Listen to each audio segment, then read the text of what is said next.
High guys, welcome to Visho Info. நார்த்தங்காய் சாதம் எப்படி செய்கிறதுன்னு பார்க்கலாங்க. வீடியோக்குள்ளே போகிறதுக்கு முன்னாடி நீங்கள் இன்னும் நம்ம சேனல் சப்ஸ்கிரைப் பண்ணனா சப்ஸ்கிரைப் பண்ணுங்கள். அப்படியே பக்கத்தில் இருக்கிற பெல் ஐக்கானை கிளிக் பண்ணுங்கள். அப்போ தான் நான் போஸ்ட் பண்ணுற வீடியோ எல்லாத்தையும் நீங்கள் உடனே பார்க்கலாம். வீடியோக்குள்ளே போகலாங்க. நார்த்தங்காய் சாதம் செய்ய போகிறோம். அதுக்கு நார்த்தங்காய் எடுத்து வச்சுருக்கேன். இதை நம்ம ரெண்டாக கட் பண்ணிவிட்டு இதில் இருக்கிற ஜூஸை வச்சு தான் நம்ம சாதம் செய்ய போகிறோம்.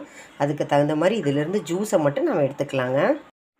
இந்த மாதிரி கட் பண்ணிவிட்டு இப்போ நமக்கு தேவையான ஜூஸை மட்டும் இதிலேருந்து எடுத்துக்கலாம். நார்த்தங்காய் சாதம் செய்ய நார்த்தங்காயில் கட் பண்ணி ஜூஸ் எடுத்து வச்சுருக்கேங்க. தாளிக்க சிகப்பு மிளகாய், பச்சை மிளகாய் எடுத்து வச்சுருக்கேன். கடுகு, உளுத்தம்பருப்பு, கடலைப்பருப்பு, மஞ்சள் தூள். இதில் நான் ஆல்ரெடி உப்பு சேர்த்து வச்சுருக்கேன். இந்த ஜூஸுக்கான உப்பு சேர்த்துருக்கேன்.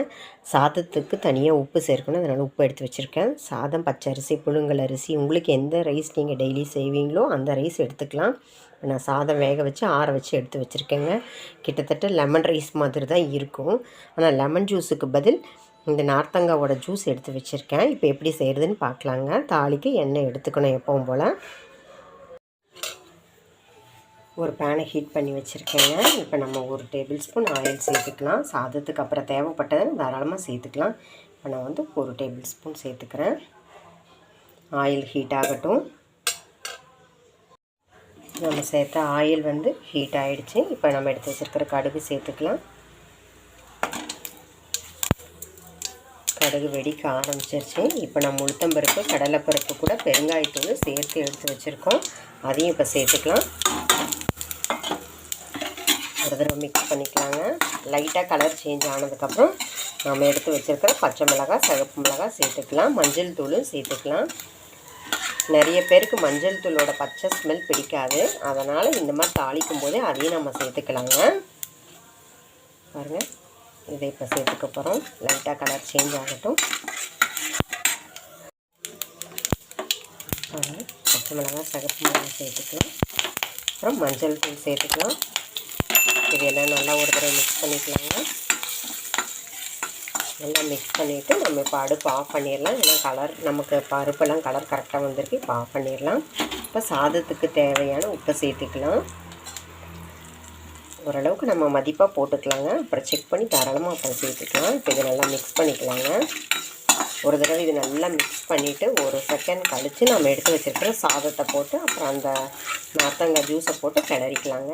ஒரு செகண்ட் கழித்து நம்ம சாதத்தை சேர்த்துக்கலாம். லெமன் ஜூஸ், அந்த நார்த்தங்காய் ஜூஸ் ஒரு நிமிஷம் கழித்து சேர்த்துக்கலாங்க. பாருங்கள், இப்போ எடுத்து வச்சுருக்கிற சாதத்தை சேர்த்துக்கலாம்.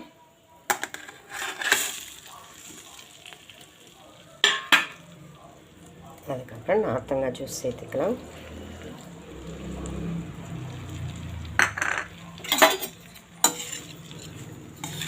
இதை நல்லா மிக்ஸ் பண்ணிக்கலாங்க. நார்த்தங்காய் சாதம் அருமையாக ரெடி ஆகிடுச்சுங்க. பார்க்கறக்கு எலுமிச்சை சாதம் மாதிரி இருக்கும். ஆனால் நார்த்தங்காய் ஜூஸ்லேருந்து நம்ம செஞ்சுருக்கோம்.